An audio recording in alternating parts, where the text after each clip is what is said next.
ত্যাগ না থাকলে ধন সম্পদ যতই থাকুক না কেন আমরা কিন্তু দান করতে পিছু পাবো, দান করতে ভয় পাবো। এই জন্য বলে বৌদ্ধ বলেছেন দান করাটাও এক প্রকার যুদ্ধ করা, দান করাটাও এক প্রকার যুদ্ধ করা। কার সাথে যুদ্ধ করবেন আপনি?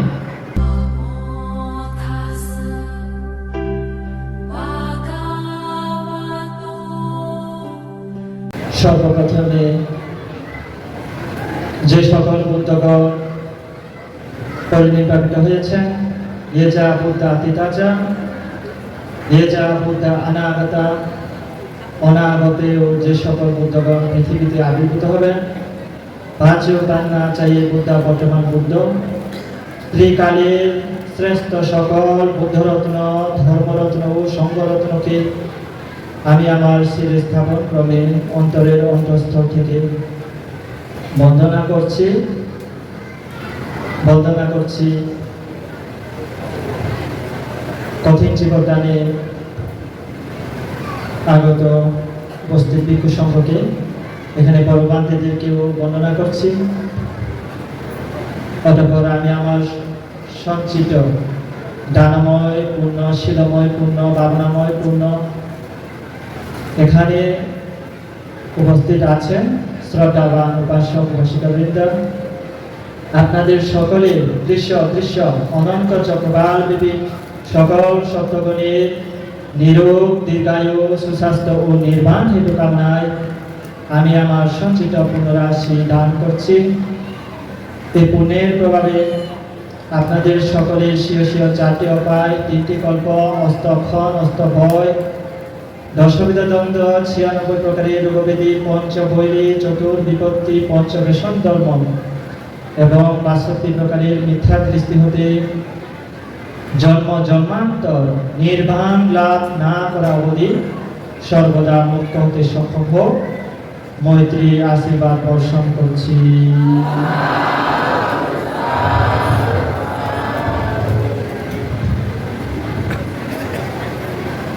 আপনারা সবাই ভালো আছেন?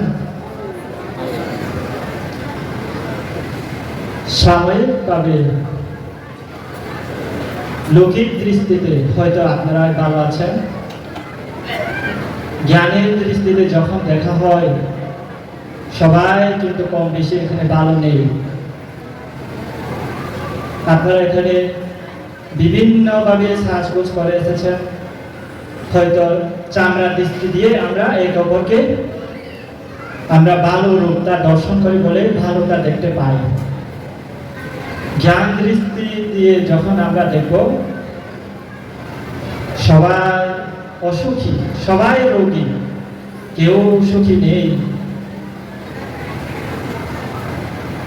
আপনারা আজকে ধর্ম দেশনা শ্রবণ করতে যাচ্ছেন। সাবাদানাং ধাম্মাদানাং জিনাতি, ধর্মদান সকল দানকে জয় করে।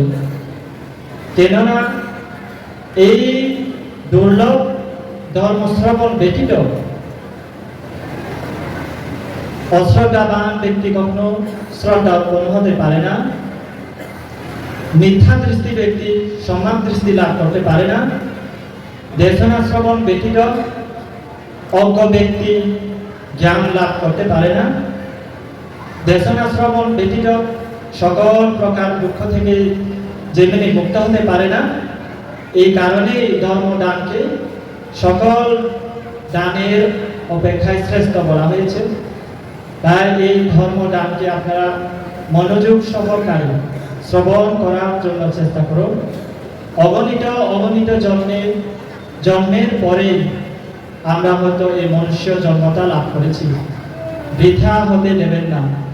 যেভাবে হোক মনুষ্য জন্মকে সুন্দর সার্থময় করার জন্য চেষ্টা করুন। ডান থেকে শীল, শীল থেকে ভাবনা, এভাবে স্তরে স্তরে আপনারা শীল দিয়ে ওঠার জন্য চেষ্টা করবেন।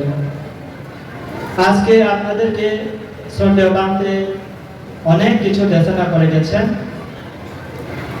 সেই দেশনাগুলো আপনারা যদি অন্তরে ধারণ করে আচরণ করতে পারেন তবে আপনাদের সার্থক হবে বলে আমি মনে করি। ধর্ম শুধু শ্রবণের জন্য নয়, ধর্ম শ্রবণ করে আচরণ করতে হবে। আমরা ধর্ম শ্রবণেই সীমাবদ্ধ, আমরা কিন্তু আচরণ করি না।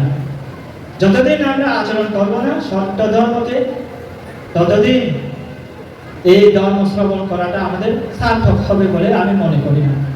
তাই ধর্ম শ্রবণ তখনই সার্থক হয় যে ধর্ম শ্রবণ করে অন্তরে ধারণ করে আচরণ করা হয়। তাই আপনারা শুধু শ্রবণের মধ্যে সীমাবদ্ধ থাকবেন না, এক একটা দেশনা শ্রবণ করে এক একটা জ্ঞান অর্জন করে সেটাকে নিজের জীবনে প্রয়োগ করার জন্য চেষ্টা করতে হবে। তাহলে আপনাদের দেশনা শ্রবণ করাটা সার্থক হবে বলে আমি মনে করি। কিছুক্ষণ আগে আপনাদেরকে যে প্রশ্নটা করা হয়েছিল সেটা একটা উদ্দেশ্য নিয়ে আমি প্রশ্নটা করেছি। লৌকিক দৃষ্টিতে আমরা সবাই ভালো থাকলেও জ্ঞানের দৃষ্টিতে আমরা সবাই কিন্তু অদুঃখী, অসুখী, রোগী। চামড়ার দৃষ্টিতে আমরা দেখছি বলে, জ্ঞান দৃষ্টিতে আমরা দেখছি না বলে এগুলো আমরা দেখতে পাই না। আজকে দানের দেশনা যদি করা হয়, অনেকে বলে বান্তেরা যখন দানের দেশনা করেন তখন অনেক দায়িকারা বলে বান্তেরা শুধু পাওয়ার জন্য, লাভ সৎকারের জন্য দেশনা করা হয়। যদি বলা হয় উপাসিকা আপনি শিব পালন করুন, অষ্টশীল পালন করুন, বান্তে আমার সময় পাই না, অষ্টশীল নেওয়ার জন্য আমি সময় পাই না, অষ্টশীলকে দূরে রাখুন, পঞ্চশীলকে আমরা ভালোভাবে পালন করি না, তাহলে আমরা মনুষ্য জন্ম লাভ করে কিবা আমরা সঞ্চয় করতে পেরেছি। তাই পঞ্চশীল আমরা যেখানে পালন করতে পারি না সেখানে বিদর্শন ভাবনা করলে আরো ভয় পেয়ে যায়।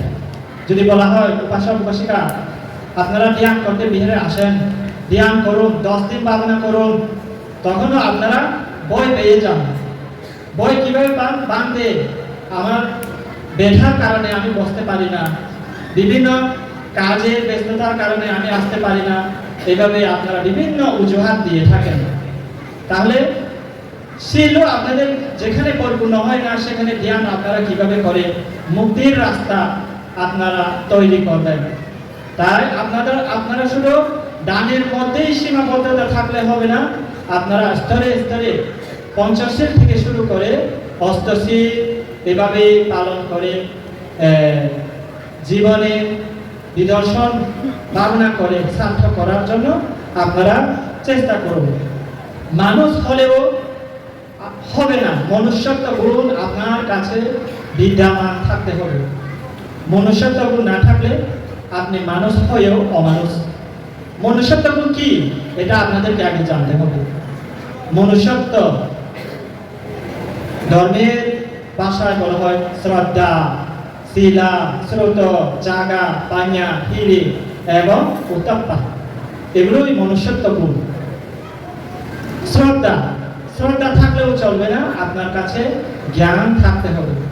যেভাবে আপনার কাছে শ্রদ্ধা আছে সেভাবে জ্ঞানযুক্ত শ্রদ্ধা হতে হবে। শ্রদ্ধা বিভিন্ন রকম আছে। শ্রদ্ধা কিছু কিছু ব্যক্তির কাছে শ্রদ্ধাটা থাকলেও জ্ঞান না থাকার কারণে সেই শ্রদ্ধা বিপরীতমুখী হতে পারে। সেই শ্রদ্ধার কারণে আপনি যত অপায় পর্যন্ত গমন করতে পারেন। আপনাকে যদি বলা হয়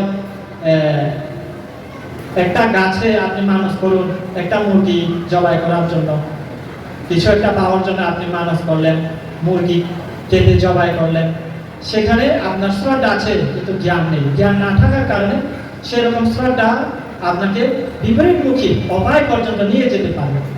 তাই ভগবান বুদ্ধ সেরকম শ্রদ্ধাকেও পরিপূর্ণ শ্রদ্ধা বলেন নাই, জ্ঞানযুক্ত শ্রদ্ধা, যে শ্রদ্ধা নির্বাণমুখী, আপনাদেরকে যত উপায় থেকে মুক্ত হতে সক্ষম সেরকম শ্রদ্ধা আপনাদের কাছে প্রয়োজন।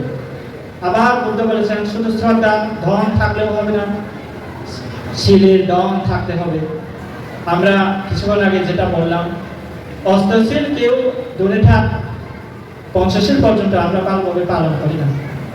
বান্তে আমি তো গৃহ সংসারী, আমাকে বিভিন্ন ব্যবসার ক্ষেত্রে মিথ্যা কথা বলতে হয়, এভাবে আমরা বলি। প্রাণী হত্যা করতে হয়, অনেকে প্রাণী হত্যা করেন, চুরি করেন, ব্যভিচার করেন, মিথ্যা ভাষণ করেন। সুরানিয়া মদ গাঁজা নেশা পান করেন, এভাবেই আমরা জীবনকে অতিবাহিত করি। পাপময় জীবন, যে জীবন আপনার কাছে সার্থকময় জীবন নয়, যে জীবন অপায়মুখী জীবন। এরকম শীলবিহীন আপনি শত বছর পৃথিবীতে জীবিত থাকলেও শীল আচরণ করে যদি আপনি নিজের জীবনকে সংযত করেন, একদিন জীবিত থাকাটাই আপনার কাছে শ্রেষ্ঠ হবে বলে বুদ্ধ বলেছেন। তাই শত বছর আমরা বাদ দিয়ে একদিনকে আমরা কিভাবে পঞ্চশীলে অধিষ্ঠিত হয়ে আমরা শীল জীবনযাপন করতে পারবো, সেই শীল আপনারা চেষ্টা করতে হবে, রক্ষা করতে হবে। আজকে সময় সংক্ষিপ্ততার কারণে আমি দেশনার দিকে যাচ্ছি।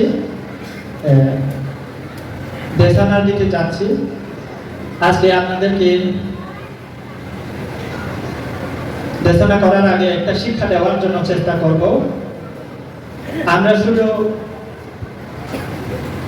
বন্দনার মধ্যেই সীমাবদ্ধ থাকলে চলবে না। আমরা সবাই বলি আমরা বুদ্ধ, আমরা সবাই দাবি করি, কিন্তু আচরণের দিক থেকে আমাদেরকে বুদ্ধ হতে হবে। আচরণ না থাকলে আমরা শুধু পরিচয় দিয়ে থাকবো আমি বুদ্ধ।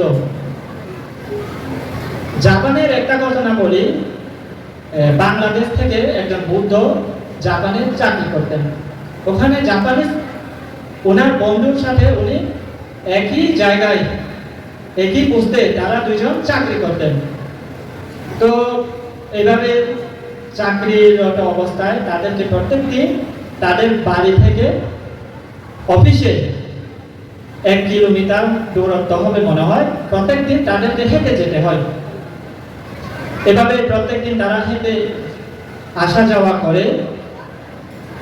যাওয়ার সময় আমাদের বাংলাদেশের বুদ্ধ, যিনি বুদ্ধ বলে পরিচয় দিচ্ছেন, তিনি ওই মাঝপথে একটা বিহার আছে, ওই বিহারকে প্রত্যেকদিন তিনি যাওয়ার সময় একবার বর্ণনা করতেন, আসার সময় একবার বর্ণনা করতেন। কিন্তু জাপানিজ বুদ্ধ কিন্তু তিনি বর্ণনা করতেন না কোনোদিন। যাওয়ার সময়ও কোনোদিন বর্ণনা করেন না, আসার সময়েও কোনোদিন বর্ণনা করে না। একদিন তাকে বাংলাদেশের যে ওই উপাসকটা দায়কটা জিজ্ঞেস করলো, বন্ধু তোমাকে আমি একটা প্রশ্ন জিজ্ঞেস করতে চাচ্ছি, তুমি যদি কিছু মনে না করো। তখন ওই জাপানি বুদ্ধটা বলতে পারবেন। তখন বললেন, এই যে তুমি যে নিজেকে বুদ্ধ বলে পরিচয় দিচ্ছ, দাবি করছো, তুমি কি জানো না আমরা যে পথ দিয়ে হেঁটে যাচ্ছি, তোমাকে তো কোনোদিন বিহারে উদ্দেশ্য করে হাত জোর করে বর্ণনা করতে দেখলাম না। আমি তো বর্ণনা করি আসার সময় একবার, যাওয়ার সময় একবার, কিন্তু আপনাকে তো বর্ণনা করতে দেখি নাই। তখন তার বন্ধুটা তাকে বলেন, হ্যাঁ অবশ্যই আমি বর্ণনা করি না ঠিক। তখন আবার বাংলাদেশের ওই উপাসকটা জিজ্ঞেস করলেন, কেন বর্ণনা করেন না? তখন উনি বললেন, তুমি কি আমাকে কোনোদিন প্রাণী হত্যা করতে দেখেছ? তুমি কি আমাকে কোনোদিন অন্যের অযত্ন বস্তু চুরি করতে দেখেছ? তুমি কি আমাকে কোনোদিন ব্যভিচার করতে দেখেছ সচক্ষে? তোমার সাথে আমার দেখা 5-6 বছর হচ্ছে চাকরিরত অবস্থায়। এই সময়ে তুমি কি আমাকে কোনোদিন ব্যভিচার করতে দেখেছ? আমাকে কোনোদিন অফিসে গিয়ে মিথ্যা কথা বলতে দেখেছ?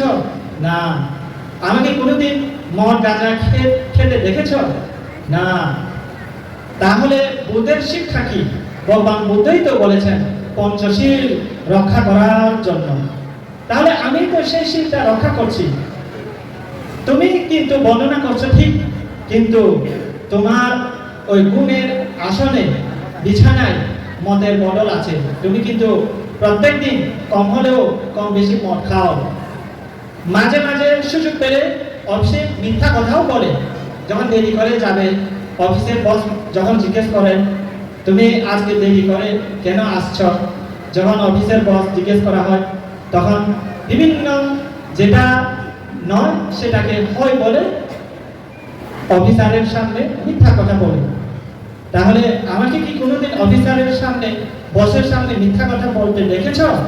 না, আমি তোমাকে কোনোদিন মিথ্যা কথা বলতে দেখি নাই। আমাকে কোনোদিন তোমার সাথে বসে মদ খেতে দেখেছো? না, আমি তোমাকে কোনোদিন মদ খেতে দেখি নাই। তাহলে আমি তো বুদ্ধের সেই নীতি আদর্শ শিক্ষাগুলো পালন করছি, এটাই তো যথেষ্ট। তুমি নিজেকে বুদ্ধ বলে দাবি করছো, প্রত্যেকদিন যাওয়ার পথে একবার, আসার সময় একবার বন্দনাও করছো। ওই দিক দিয়ে তুমি শুধু ওই বন্দনার মধ্যেই সীমাবদ্ধতা। এই জন্য এখান থেকে আমাদেরকে শিক্ষা নিতে হবে। আমরা শুধু বন্দনার মধ্যে নিজেকে সীমাবদ্ধতা রেখে বুদ্ধ বলে দাবি করলে এটা কিন্তু মহা ভুল হবে। আমরা আচরণের দিক দিয়ে বুদ্ধ হতে হবে। আচরণের দিক দিয়ে যতদিন আমরা বুদ্ধ হতে পারবো না, ততদিন আমরা চতুর উপায় থেকে মুক্ত হতে পারবো না। তাই আপনারা আচরণের মধ্য দিয়ে বুদ্ধ হওয়ার জন্য চেষ্টা করুন। অতীতে কোনো একটা পুণ্যের ফলে আমরা বুদ্ধ পরিবারে জন্মগ্রহণ করেছি। অষ্ট অক্ষণ মুক্ত হয়ে নবম অক্ষণে পদার্পণ করে আমরা এইভাবে দানময় পুণ্যকর্ম করার জন্য, শীলময় আচরণ করার জন্য, ভাবনাময় আচরণ করার জন্য যে সুযোগটা লাভ করেছি, নবম অক্ষণে পদার্পণ করেছেন বলে।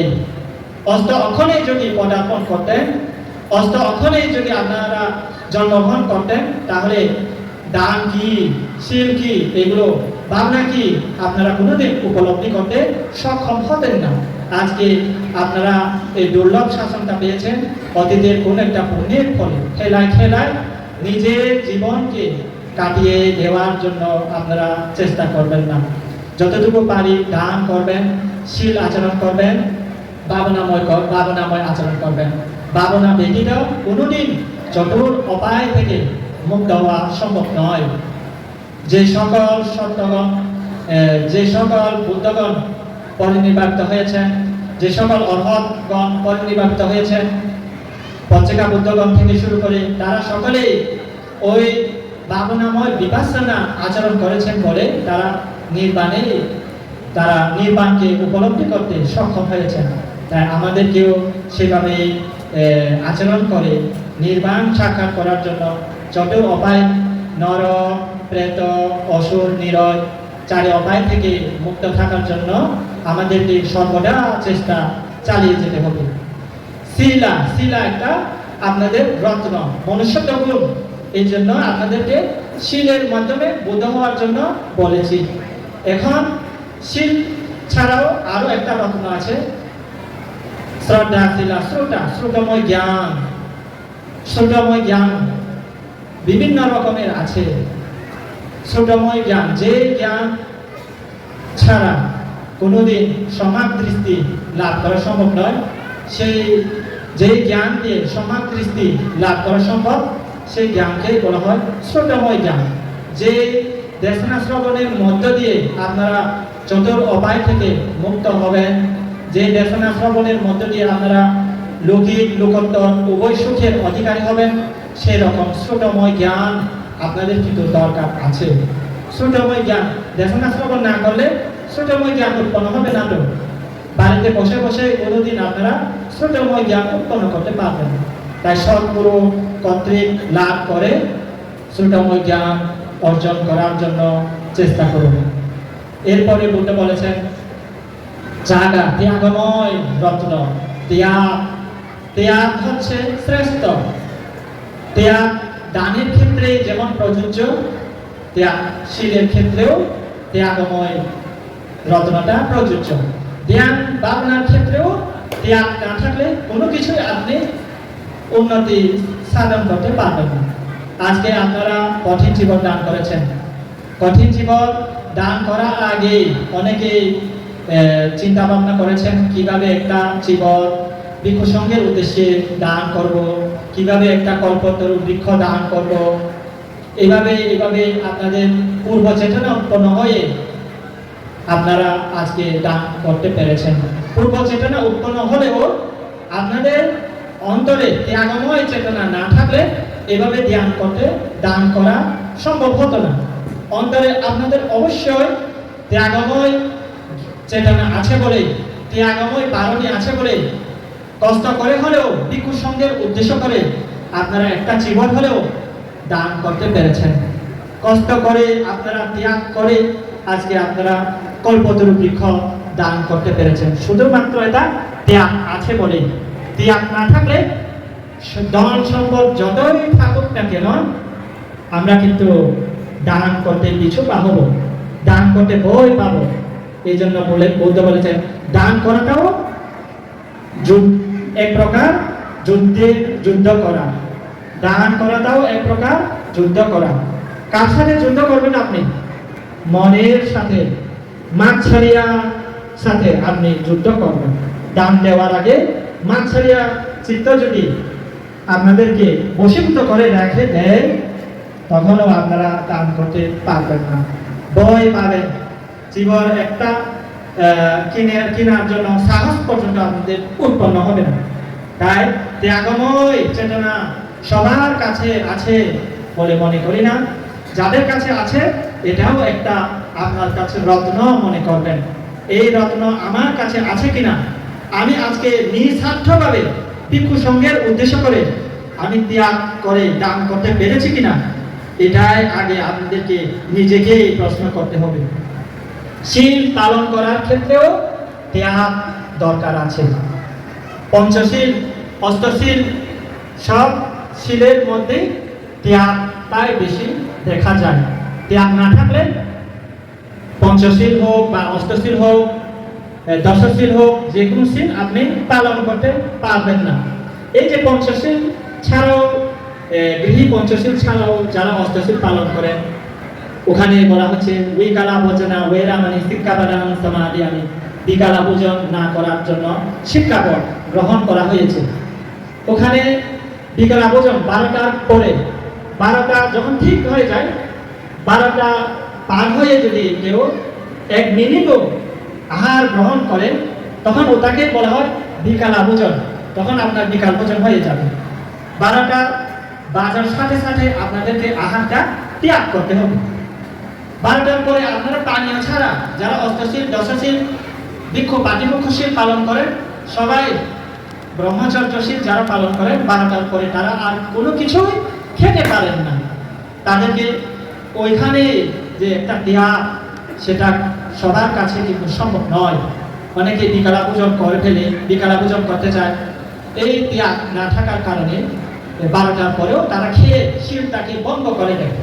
তাই ভগবান বুদ্ধ বলেছেন, যদি সত্যিকার অর্থে ত্যাগময় চেতনা দিয়ে যদি আপনি শীল পালন করেন, মৃত্যুটাই আপনার পক্ষে শ্রেয়। তারপরেও আপনি কোনোদিন সেই শীলটাকে ভঙ্গ করতে পারবেন না। তাই শীলের ক্ষেত্রেও আমরা কি দেখতে পাই? ওই ত্যাগটাই আমরা দেখতে পাই। ত্যাগ না থাকলে শীল পালন সম্ভব নয়। ওখানে নাচা গীতা, বাদিটা, নাচ গান করা, ওটাও একটা ত্যাগ। অনেকে যারা নাচ গান করে তারা বাদ্য বাজনা শব্দ শোনার সাথে সাথে নৃত্য করার জন্য চেতনা উৎপন্ন হয়, নাচতে ইচ্ছা হয়। তাহলে এই নাচটাকেও আমি অষ্টশীল গ্রহণ করার সাথে সাথে ত্যাগ করছি। ওখানেও ত্যাগ চিত্ত, ত্যাগময় চেতনা উৎপন্ন হয়।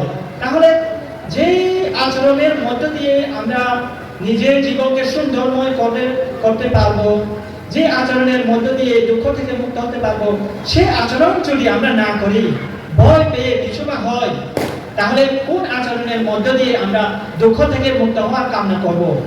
তাই অবশ্যই আমাদেরকে সেই আচরণটাই দুষ্কর হলেও আমাদেরকে ওই আচরণটাই করতে হবে, যে আচরণের মধ্য দিয়ে লৌকিক লোকোত্তর সুখ আমরা সঞ্চয় করতে পারবো, লাভ করতে পারবো। এভাবে বুদ্ধ ত্যাগময় পারণী পূরণ করতে বলেছেন দানের মধ্য দিয়ে, শীলের মধ্য দিয়ে, ভাবনার মধ্য দিয়ে। যখন আপনি ভাবনায় বসবেন, অনেকে 10 মিনিটও ভাবনা করতে পারে না, অনেকে 10 মিনিট, অনেকে 5 মিনিট, অনেকে 1 ঘন্টা, অনেকে 3 ঘন্টা, অনেকে 4 ঘন্টা ভাবনা করেন। সেখানেও আপনার ত্যাগটাই থাকতে হবে। অনেকে ভাবনা বসতে পারে না, বসার আগে আপনি অধিষ্ঠান করবেন 10 মিনিট আজকে আমি ধ্যান করব, চোখ বন্ধ হলেও আমি বসে থাকবো। অন্তত এই সংকল্পবদ্ধ হয়ে যদি আপনি বিপাসনা ধ্যানে বসে যান 5 মিনিট, অথবা 10 মিনিট যে সংকল্পটা, ওটাও একটা ত্যাগ। ওই ত্যাগ না থাকলে আপনি ভাবনা করতে পারবেন না। ভাবনা করতে করতে আপনি ঝিমাবেন, ঘুম চলে আসবে, অলসতা উৎপন্ন হবে, এভাবে এভাবে। এই ত্যাগ চেতনা না থাকলে আপনি ধ্যানও করতে পারবেন না। তাহলে আমাদেরকে জানতে হবে, বুঝতে হবে কি ধ্যানের ক্ষেত্রেও আমাদের ওই ত্যাগ রত্নটাই হচ্ছে শ্রেষ্ঠ রত্ন। আপনার অন্তরে, আপনার কাছে এই ত্যাগময় রত্নটা আছে কিনা নিজেকে বসে বসে প্রশ্ন করুন। নিজেকে একটু প্রশ্ন করুন, এই রত্নগুলো, মনুষ্য রত্নগুলো আমার কাছে আছে কিনা। না থাকলে আমাকে কিভাবে এগুলো লাভ করতে হবে, কিভাবে আমাকে এই গুণগুলো উৎপন্ন করতে হবে, এটা সদ্গুরু কর্তৃক আপনাকে শিক্ষা লাভ করে আচরণের মধ্য দিয়ে নিজের জীবনকে সুন্দরময় করার জন্য চেষ্টা করতে হবে। এরপরে বুদ্ধ বলেছেন শ্রদ্ধা, তিলা, শ্রদ্ধা, জাগা, পাইয়া, জ্ঞান থাকতে হবে আপনাদেরকে। প্রজ্ঞা, জ্ঞান দুই রকমের আছে, লৌকিক জ্ঞান আর একটা হচ্ছে লোকোত্তর জ্ঞান। লৌকিক জ্ঞান হচ্ছে ওই শিক্ষা প্রতিষ্ঠানে গিয়ে আমরা যে জ্ঞানগুলো অর্জন করি সেগুলোকে বলা হয় লৌকিক জ্ঞান। লোকোত্তর জ্ঞান হচ্ছে সমঠ, ভাবনা মধ্য দিয়ে, নিদর্শন ভাবনার মধ্য দিয়ে যদি লোকোত্তর জ্ঞান, বিপাসনার মধ্য দিয়ে যে জ্ঞানটাই উৎপন্ন হয় সেটা হচ্ছে লোকোত্তর। তাহলে লৌকিক লোকোত্তরটা ছালের সাথে তুলনা করা হয়েছে, বাকলের সাথে তুলনা করা হয়েছে। লোকোত্তরটা সার বস্তুর সাথে তুলনা করা হয়েছে। তাহলে আমাদেরকে জ্ঞান বুদ্ধের সময়ে যেমন সেই সময়ে বর্তমান আমরা দেখা যায় কলেজ বিশ্ববিদ্যালয়ে গিয়ে আমরা পড়াশোনা ডিগ্রি অর্জন করি। বুদ্ধের সময়ে কিন্তু সেরকম প্রতিষ্ঠান ছিল না। তারপরেও তখনকার সময়ে মানুষের অন্তরে মৈত্রী ছিল, করুণা ছিল, প্রেম ছিল, ভক্তি, ভালোবাসা এগুলোই ছিল। তারা সেগুলোর মধ্য দিয়ে নিজের আচরণকে সম্মান পথে পরিচালিত করে তারা লোকোত্তর জ্ঞান পর্যন্ত লাভ করেছে। এখন বিশ্ববিদ্যালয় থাকার পরেও, কলেজে, বিশ্ববিদ্যালয়ে বিভিন্ন ডিগ্রি অর্জন করার পরেও মানুষের অন্তরে কেন লোভ, হিংসা বিদ্যমান রয়ে গেছে। লোভ, হিংসা কেন বৃদ্ধি পাচ্ছে দিনকে দিন? আমরা কেন অবনতির দিকে যাচ্ছি?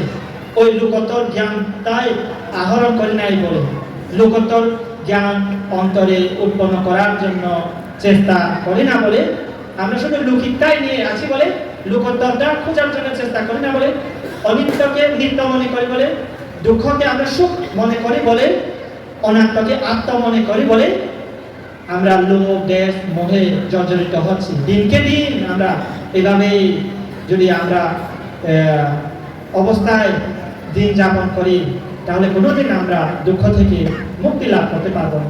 তাই ভগবান বুদ্ধ বলেছেন যে জ্ঞানের মধ্য দিয়ে আপনি চতুর উপায় থেকে মুক্ত হয়ে পরম সুখ, নির্বাণ সাক্ষাৎ লাভ করতে পারবেন, সেই জ্ঞানকে প্রজ্ঞাময় জ্ঞান বুদ্ধ বলেছেন।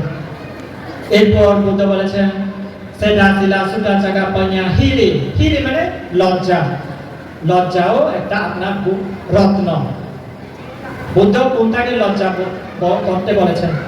পাপ কর্মটাকে লজ্জা করতে বলেছেন। পাপ কর্ম, যে কর্মের মধ্য দিয়ে আমাকে তীর্যক করে আবার সংসারে বিচরণ করতে হবে, অস্ত মহানরকে গিয়ে আমাদেরকে দুঃখ যন্ত্রণা ভোগ করতে হবে, প্রেতলোকে গিয়ে অনাহারে দিনকে দিন অতিবাহিত করতে হবে, অসুর লোকে গিয়ে অশান্তি, ঝগড়া, বিবাদে রত হয়ে সংসারে বিচরণ করতে হবে। সেই রকম কর্মটাকে লজ্জা করার জন্য বলেছেন। লজ্জা করলে হবে না, ভয় থাকতে হবে। এই কর্ম করলে আমাকে অবশ্যই অবিচ্ছিন্ন নরকে যেতে হবে, অবিচ্ছিন্ন নরকে গিয়ে দুঃখ যন্ত্রণা ভোগ করতে হবে। এই ভয় জ্ঞানটা আপনাদের কাছে যদি না থাকে, আপনারা পাপকে তখন ভয় করবেন না, প্রাণী হত্যা করতে তখন কিছু ভয় করবেন না, বরং নিজেকে নিজে আরো উৎসাহিত করবেন কিভাবে প্রাণী হত্যা করে জীবনকে অতিবাহিত করা যায়। চুরি করার জন্য তখন নিজেকে নিজে উৎসাহিত করবে চুরি করার জন্য। ওই ভয়, লজ্জা রত্নটা নাই বলে ভয় লজ্জা নাই বলে, চতুর উপায় দমন করার ভয় নাই বলে সে ব্যভিচার করতে ভয় পায় না, মিথ্যা কথা বলতে ভয় পায় না, সুরাঙ্গিয়া মদ গাঁজা নেশা যত রকমের খারাপ দ্রব্য আছে সেগুলো সেবন করতে ভয় পায় না। তাই ভগবান বুদ্ধ এই সপ্তসাগর মনুষ্যরত্ন অর্জন করে ভব দুঃখ থেকে অন্তঃসাধন করার জন্য বুদ্ধ বলেছেন। তাই এই রত্নগুলো আমার অন্তরে আছে কিনা, না থাকলে কিভাবে অর্জন করব, এটা আপনাদেরকে বুঝে নিতে হবে। তাই ভগবান বুদ্ধ বলেছেন, দুনি গাহাসা লাহানো ইয়াথা কাম্মা নিপাতিনো চিতাসা দামধু সাধু চিতাং দান্তাং সুখাং লাহাম। বুদ্ধ ধম্মপদে বলেছেন, দুনি গাহাসা লাহানো, আমাদের এই চিত্তটা দূর দমনীয় চিত্ত, এই দূর দমনীয় চিত্ত সবসময় একই জায়গায় স্থির থাকে না, কিছুক্ষণ এখানে কিছুক্ষণ ওখানে। এই যে আপনারা কঠিন জীবন দানকে কেন্দ্র করে আজকে এখানে উপস্থিত হয়েছে, উপস্থিত হয়েও আপনাদের মনটা কিন্তু এখানে স্থির করতে পারছেন না। কিছুক্ষণ বাড়িতে গেছেন, অনেকেই কিন্তু বাড়িতেও চলে গেছেন, মনকে এখানে রাখতে না পারলেও মনের সাথে সাথে বাড়িতেই চলে গেছেন সময় দিতে না পারার কারণে। তাহলে এই মনটা শুধু বাড়িতে যাচ্ছেন নয়, যেই মনের কোনো লজ্জাও থাকে না, মনের কোনো ভয়ও থাকে না, তাহলে সেই দুর্দমনীয় মনকে আপনি কিভাবে দমন করবেন? সমর্থ বিদর্শন ভাবনার মাধ্যমে দমন করবেন। এই প্রসঙ্গে বুদ্ধের সময়ের একটা ঘটনা বলে আমি দেশনা সমাপ্ত করব। ভগবান বুদ্ধের সময়ে ভগবান বুদ্ধ এই গাথা জন্য ভিক্ষুকে উপলক্ষ করে দেশনা করেছিলেন। ভগবান বুদ্ধের সময়ে ঘটনা আমি একটা বলে আমার নাতিদের দেশনা সমাপ্ত করতে যাব। আপনারা ধৈর্য সহকারে দেশনা একটু দীর্ঘ হলেও বসে থাকবেন, শ্রবণ করবেন। কালে না দাম্মা সাওয়ানা এটা বাংলা মুক্তামান। ভগবান বুদ্ধের সময়ের ঘটনা আমি একটা বলবো। ভগবান বুদ্ধ যখন শ্রাবস্তী জেঠবন বিহারী বাস করছিলেন, তখন কুশল দেশে পর্বতের পাদদেশে একটা গ্রাম ছিল। ওই গ্রামের নামটাই হচ্ছে মাটিকা গ্রাম।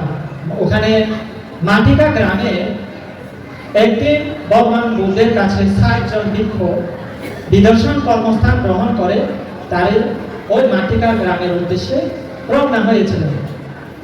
মাটিকা মাতা নামটা কিন্তু ভালোভাবে উল্লেখ করা হয় না বইয়ের মধ্যে, শুধু মাটিকা গ্রামের গ্রামপতির স্ত্রী হওয়ায় মাটিকা মাতা নামে নামকরণ করা হয়েছে। সেই মাটিকা মাতা কিন্তু অনেক শ্রদ্ধাশীলা, অনেক পূর্ণশীলা, গুণবতী ছিলেন।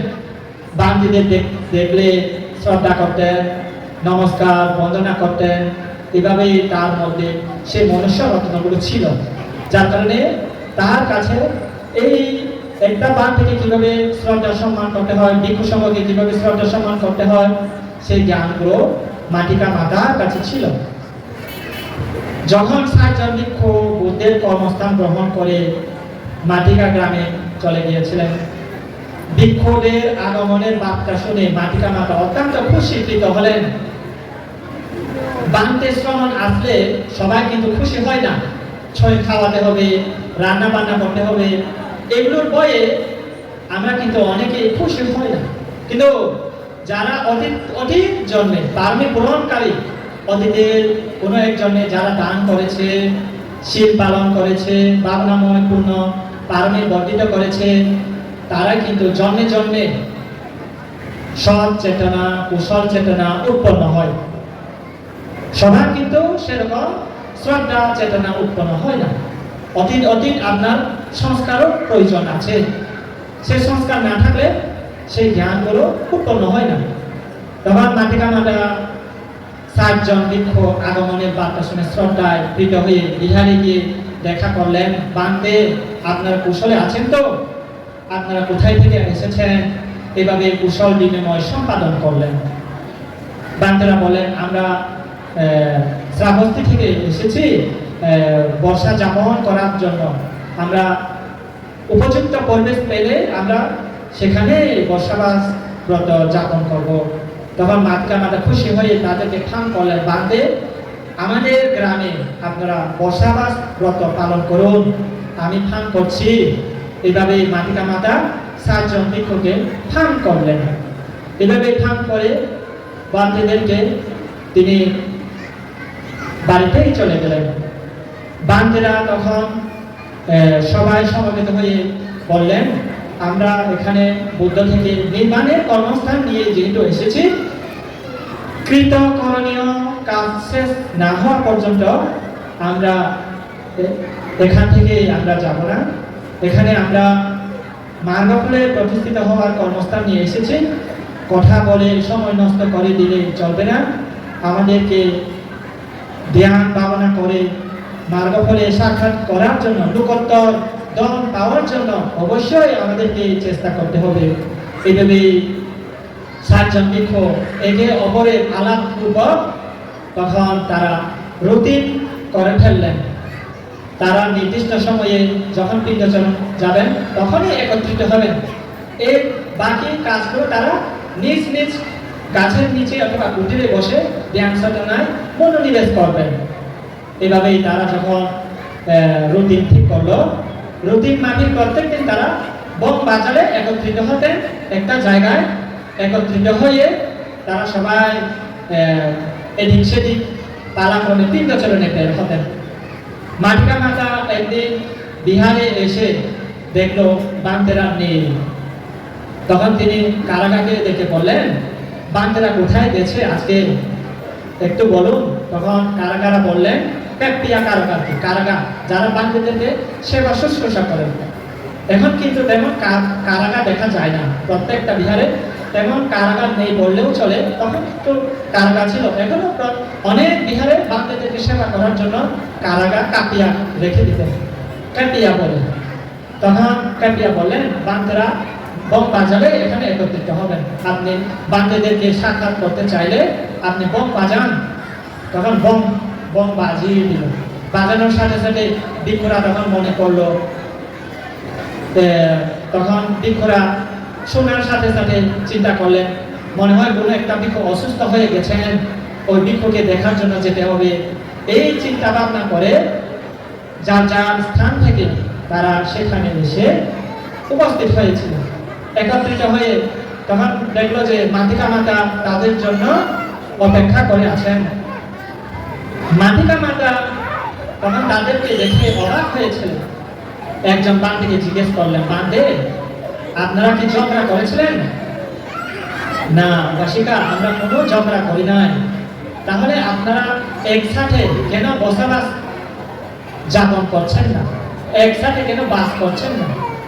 আপনাদের মনে হয় নিশ্চয় কোনো একটা সমস্যা সৃষ্টি হয়েছে মনে হয়।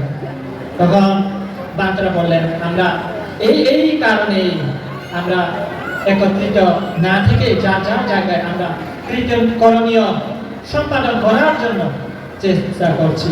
আমাদের এখনো কৃতকরণীয় সমাপ্ত হয় নাই। আমাদেরকে ভগবান বুদ্ধ কর্মস্থান দিয়েছেন, নির্বাণিক কর্মস্থান, নৈর্বাণিক কর্মস্থান। আমরা ওই কর্মস্থানকে আচরণ করার জন্য, একাভাবে আমরা থাকার জন্য সিদ্ধান্ত নিয়েছি। তখন কর্মস্থান শোনার সাথে সাথে মাটিকা মাতা চিন্তা করেন, বান্দে বিপাশনা কি, যে কর্মস্থান করে আপনারা দুঃখ হতে মুক্ত হতে চাচ্ছেন। তখন মাটিকা মাতাকে বড় বানতে, যিনি দক্ষ বানতে সুদেশক, তিনি বুঝিয়ে দিয়েছিলেন 32 প্রকার অসুচি সম্পর্কে জ্ঞান ভাবনা করার জন্য মাটিকা মাতাকে শিক্ষা দিয়েছিলেন। মাটিকা মাতা 32 প্রকার অসুচি ভাবনা শিক্ষা নিয়ে তিনিও বাড়িতে গিয়ে বান্দেদের মতো কর্মস্থান গ্রহণ করে বাড়ির মধ্যে ধ্যান ভাবনা করেছিলেন। অনেকে বলেন ধ্যান সাধনা করার জন্য বিহারে যেতে হবে না। আপনার যদি ধ্যান করার পদ্ধতিটা জেনে থাকে, সৎগুরু কর্তৃক লাভ করে আপনি যদি ধ্যান কিভাবে করেন সে কর্মস্থানগুলো আপনি যদি জেনে থাকেন, আপনি বাড়িতে বসেও আপনি ধ্যান করতে পারবেন। কখন আপনি বিহারে এসে ধ্যান করবেন, এই সময় তো আপনারা দিতে পারবেন না। তাহলে বিহারে গিয়ে অথবা যে কোনো জঙ্গলে গিয়ে যদি ধ্যান ভাবনা করতে না পারেন, বাড়িতে হলেও ওই মাটিকার মাটার মতো সদ্গুরু থেকে শিক্ষা করে বাড়িতে হলেও আপনারা ধ্যান শিক্ষাটা চর্চা করুন। শুধু ধ্যান শিক্ষা নিজের মধ্যে সীমাবদ্ধতা রাখলে চলবে না, ছেলে মেয়েদেরকেও 5 মিনিট 10 মিনিট ওই শিক্ষা দিতে হবে।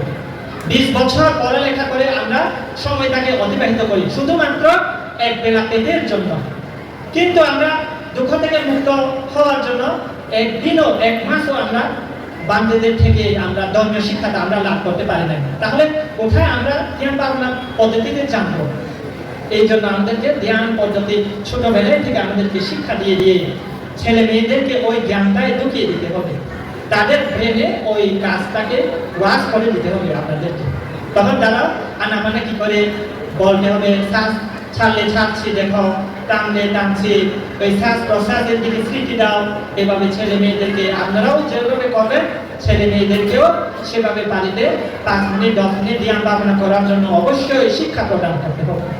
শুধু লৌকিক শিক্ষার মধ্যে সীমাবদ্ধ থাকলে নয়, লোকোত্তর শিক্ষাটাকেও আমাদেরকে চর্চা করতে হবে। তারপরেই তো আমাদের ওই চেতনাতে ওই রকম জ্ঞান উৎপন্ন হবে। যদি ওই আচরণ ওইগুলো যদি না করে আমাদের অন্তরের চেতনাতে ওই জ্ঞানগুলো তো কোনোদিন উৎপন্ন হবে। তাহলে সাধু কর্ম না করে কিভাবে আপনি সাধু হবেন? সাধু কর্ম করেই তো আপনি সাধু হওয়ার জন্য সাধু হতে পারবেন। সাধু কর্ম না করলে আপনি নামেই সাধু হবেন, কাজে কর্মে কোনোদিন সাধু হতে পারবেন না। তাই বাড়িতে ধ্যান করবেন মাটিকা মাটার মতো। মাটিকা মাটা এভাবে ধ্যান করে করে করে বিদর্শন জ্ঞান বর্ধিত করে তিনি এভাবে স্তরে উঠে এভাবে শ্রোতাপন্ন সকৃতাগামী অনাগামী মার্গ ফলে প্রতিষ্ঠিত হয়েছিলেন। মাটিকা মাতা তো অনাগামী হয়েছেন, আমরা তো কম বেশি এখানে এখনো হতে পারেন না। অন্তত শ্রোতাপন্ন চারি অপায় মুক্ত ব্যক্তিও আমরা হতে পারি নাই। তাহলে হওয়ার জন্য অবশ্যই আমাদেরকে চেষ্টা করতে হবে। তাহলে সময় দিয়ে আমাদেরকে অবশ্যই চেষ্টা করতে হবে। সময় না দিলে আপনারা কোনোদিন ওই জায়গায় পৌঁছা সম্ভব হবে না। তখন তিনি আনন্দে প্রীত হয়ে ধ্যানের মধ্যে পর্যালোচনা করে তিনি দেখলেন আমাকে যে কর্মস্থান দিয়েছে বান্তেরা এই জ্ঞানের অধিকারী হতে পেরেছেন কিনা। তখন তিনি দেখলেন বান্তেরা এখনো চতুর অপায় মুক্ত ব্যক্তি শ্রোতাপন্ন হতে পারে নাই। তখন তিনি চিন্তা করলেন কি কারণে বান্তেরা এখনো এই কৃতকরণীয়গুলো সম্পাদন করতে পারল না। তখন চিন্তা করলেন তাদের কাছের মধ্যে কোনো ঝগড়া বিবাদ আছে কিনা। তখন দেখলেন কোনো ঝগড়া নেই, বিবাদ নেই, সবকিছু ঠিক আছে, কিন্তু আহারের কারণে জ্ঞান সাধনা ব্যাঘাত হয়ে তারা সঠিকভাবে বিদর্শন জ্ঞানের উন্নতি বৃদ্ধি করাতে পারছে না। তাহলে বান্তেরাও সব পরিবেশ পেলেও চতুর্প্রত্যয় ঠিক না থাকলে বান্তেরাও ধ্যান ভাবনা করতে ব্যাঘাত হয়। এই চতুর্প্রত্যয় দাদা হচ্ছে উপাসক উপাসিকারা। আপনারা বুদ্ধ শাসনে চতুর্প্রত্যয় দাদা আছেন বলে এখন ভিক্ষু সংকরা আপনাদেরকে ছয় পেয়ে আপনাদেরকে ছয় খেয়ে আমরা ধ্যান সাধনা করার জন্য সুযোগ পাচ্ছি। একে অপরের কৃতজ্ঞতা এটা। আপনাদের কারণেও ভিক্ষু সংঘ টিকিয়ে আছেন, বুদ্ধ শাসন টিকিয়ে আছেন। ভিক্ষু সংঘের কারণেও আপনারা সৎ শিক্ষা সৎ গুরু আপনারা লাভ করছেন। তাহলে আপনাদেরকে সৎ বুদ্ধ শাসনকে রক্ষা করার জন্য অবশ্যই চতুর্প্রত্যয়টা ভালোভাবে দান করার জন্য অবশ্যই চেষ্টা করতে হবে। অনেকেই বলে বান্তেদেরকে ভালো ভালো আহার দিতে হবে কেন? বান্তেরা ভালো ভালো আহার খেয়ে কোনো কিছু কাজ করে না, শুধু ঘুমিয়ে বসে বসে থাকে না। এরকম মনে করা অনুচিত। এরকম মনে করে আপনি কোনোদিন বিহারে ছয় দেবেন না। আমার আহার খেয়ে বান্তে হৃষ্টপুষ্ট হোক, আমার কষ্টের অর্জিত ছয় ভোজন করে, আমার কষ্টে অর্জিত মাংস ছয় ভোজন করে বান্তে সঠিকভাবে জ্ঞান করতে পারো, এই চেতনায় মৈত্রী চেতনায় আপনারা বিহারে ছয় দেবেন। মাটিকা মাতার ওই দিন থেকে বান্তেদের চিত্তে জ্ঞাত হয়ে কোন বান্তে কি খেতে চাচ্ছেন, কোন বান্তের কি প্রয়োজন, সেগুলোকে তিনি দেখে দেখে বান্তেদেরকে ছয় দিতেন, আহার দিতেন। একটা বান্তে চিন্তা করছে একটু গরম পানি পেলে একটু খুশি হতো, সাথে সাথে গরম পানি গাছের মাধ্যমে পৌঁছিয়ে দিতেন। এভাবে 60 জন ভিক্ষু যখন পরিপূর্ণ আহার পেলেন, তারাও বিদর্শন জ্ঞান বর্ধিত করে অচিরে অভক্ত মার্গফলে প্রতিষ্ঠিত হয়ে কৃতকরণীয় সমাপ্ত করেছিলেন। এখন বান্দেরা কৃতকরণীয় সমাপ্ত হয়ে গেছে। কৃতকরণীয় বুঝেন, সব কাজ অভক্ত মার্গফলে প্রতিষ্ঠিত হলে শেষ হয়ে যায়, তাদের আর কোনো কাজ করতে হয় না, তাদের আশা আকাঙ্ক্ষা অথবা বিদর্শন জ্ঞান আর কোনো কিছু আর প্রয়োজন হয় না, সব কিছু কৃতকরণীয়গুলো সমাপ্ত করে দিয়েছে। এখন কৃতকরণীয় সমাপ্ত হওয়ায় তারা উপাসিকার প্রতি কৃতজ্ঞতা প্রকাশ করলেন। উপাসিকা, আপনার কারণেই আমরা নৈর্বাণিক ধর্ম নবলোকোত্তর ধর্মের অধিকারী হতে পেরেছি। কৃতজ্ঞতা স্বীকার করলেন, কৃতজ্ঞতা স্বীকার করলেন। উপাসিকাও বান্দিদেরকে কৃতজ্ঞতা স্বীকার করলেন, একে অপরের কৃতজ্ঞতা। আজকে ভিক্ষু সংঘরা বর্ষাবাস যাপন করেছেন বলে, এখানে ভিক্ষু বর্ষাবাস যাপন করেছেন বলে আপনারা বর্ষাবাস যাপনকারী ভিক্ষুদেরকে উদ্দেশ্য করে জীবন দান করার জন্য সুযোগ লাভ করেছেন। বান্দি যদি এখানে বর্ষাবাস না ধরতেন, আপনারা এখানে কঠিন জীবন দান করার সুযোগটা লাভ করতেন না। তাহলে যে বান্দি এখানে অধিষ্ঠান করে 3 মাস বর্ষাবাসে অধিষ্ঠান উদযাপন করেছেন, অতিবাহিত করেছেন, সে তাকে আপনাদের অন্তরে ধারণ করতে হবে, এই বান্দি আমাদের উপকারী, এই বান্দি আমাদের উপকারী। বান্দির থেকেও মনের মধ্যে ধারণ করতে হবে, চিন্তা করতে হবে উপাসক উপাসিকারা উপকারী, চতুর্প্রত্যয় 6 উপকারী। তাহলে একে অপরের উপকার যখন স্বীকার করা হয়, সেখানে মৈত্রী চিন্তাও উৎপন্ন হয়। তাই এইভাবে 60 জন ভিক্ষু যখন অভদ্র মার্গ প্রতিষ্ঠিত হয়ে বর্ষাবাস শেষ করে বুদ্ধের উদ্দেশ্যে দর্শন করার জন্য রওনা হলেন। যেতবন বিহারে ভগবান বুদ্ধ 60 জন ভিক্ষুকে কুশল বিনিময় সম্পাদন করলেন। তোমরা কুশলে আছে তো? তোমরা ভালোভাবে চতুর্প্রত্যয় আহার পেয়েছে তো? এইভাবেই প্রশ্ন করেন। তখন 60 জন ভিক্ষু সব মাটিকার গুণাবলী পর্যন্ত ভগবান বুদ্ধকে প্রকাশ করলেন। প্রকাশ করার সাথে সাথে ওখানে নবীন একটা ভিক্ষু, যিনি বসে বসে সব কিছু শুনতেছিলেন, তিনি তখন শুনে চিন্তা করলেন, আর ভালো হবে তো আমি যদি ওখানে যাই, এখানে থাকলে তো আমাকে পিণ্ডচরণ করে খেতে হচ্ছে, ওখানে গেলে তো আমাকে আর পিণ্ডচরণ করতে হবে না, বসে বসে যেটা ইচ্ছা হয় সেটাই খেতে পাবো, মুরগি মাংস খেতে ইচ্ছা করলে মুরগি মাংস পাবো, শুকরের মাংস খেতে ইচ্ছা হলে শুকরের মাংস পাবো, তাহলে ওখানে যাওয়াটাই আমার পক্ষে ভালো হবে বলে তিনি ভগবান বুদ্ধের কাছ থেকে কর্মস্থান গ্রহণ করে তিনিও মাটিকা গ্রামের উদ্দেশ্যে রওনা দিলেন। রওনা দিয়ে যখন ওই বিহারে পৌঁছলেন, মাটিকা মাতা তখনও বাড়িতে ছিল। তখন তিনি চিন্তা করলেন, মাটিকা মাতার নাম গুণা বলি আমি তো শুনেছি, গুণ কীর্তন তো আমি শুনেছি, কিন্তু এখনো মাটিকা মাতাকে আমি দর্শন করতে পারি নাই। এখন যদি আমি একটু মাটিকা মাতাকে দেখতে পেতাম। সাথে সাথে মাটিকা মাতা জেনে গেলেন। তখন তিনি চিন্তা করেন, হ্যাঁ, আমার বিহারে একজন ছোট নবীন ভিক্ষু এসেছে, ওনাকে একটু দর্শন দিতে হবে। বিহারে গিয়ে দর্শন দিলেন। তখন তার মধ্যে একটু খটকা উৎপন্ন হলো। তখন তিনি ভাবলেন, মাটিকা মাতাকে আমি একটু চিন্তা করা মাত্রই তিনি এসে গেলেন। তারপরেও তিনি তেমন চিন্তা করলেন না। এভাবে দিনকে দিন অতিবাহিত হয়ে একদিন তিনি চিন্তা করলেন, তার মনের মধ্যে যেটা উৎপন্ন হয় মাটিকা মাতা সেটাই তাকে পূরণ করে দেয়। কিছু খেতে ইচ্ছা করলে সেটাই এনে দেয়। এইভাবে একদিন তিনি ভয় উৎপন্ন হয়ে গেলেন, আমার অন্তরের চিত্তটাকে তো আমি কোনো দমন করতে পারি নাই। হঠাৎ যদি আমার চিত্তটা অশুভ চেতনা উৎপন্ন হয়, তাহলে চোরকে পেলে যেমন গৃহস্থেরা চোর ডরে টেনে হিচড়ে নিয়ে যাওয়া হয়, সেরকম অবস্থা আমার যদি ওইরকম অশুভ চিন্তা উৎপন্ন হয়, তাহলে আমার অবস্থাও একই হবে। তখন তিনি ভয়ে যাওয়ার জন্য মনস্থির করলেন। মনস্থির করার সাথে সাথে মাটিকে না বলে চুপচাপ তিনি ভগবান বুদ্ধের উদ্দেশ্যে রওনা দিলেন। যেতবন বিহারে যখন বুঝলেন, ভগবান বুদ্ধ বললেন, হে ভিক্ষু, তুমি কেন এসেছ? তখন ভিক্ষুটা বই পেয়ে আসার কারণগুলো সব খুলে বললেন। তখন ভগবান বুদ্ধ বললেন, নিজের তুমি গাহাসা লাহানো ইয়াথা কামানি পাঠানো, এই গাথা পাঠ করে তাকে আবার ওখানে যেতে বললেন, তুমি নিজের চিত্তকে দমন করো, তারপরে দুঃখ থেকে মুক্তি লাভ করতে পারবে। বলার পরে চিত্তকে দমন করার জন্য তিনি ওই বিহারে চলে গেলেন। বিহারে গিয়ে তিনি বিদর্শন ভাবনায় মনোনিবেশ করলেন। এভাবে বিদর্শন ভাবনায় মনোনিবেশ করে বিদর্শন জ্ঞান বর্ধিত হয়ে তিনিও অচিরে অরহন্ত মার্গ বলে প্রতিষ্ঠিত হয়েছিলেন।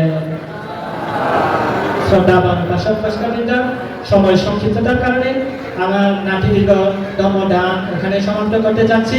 আপনারা আচরণের মধ্যেই বুদ্ধ হওয়ার জন্য চেষ্টা করুন, প্রার্থনাতেই নয়, আচরণের মাধ্যমে বুদ্ধ হওয়ার জন্য চেষ্টা করুন।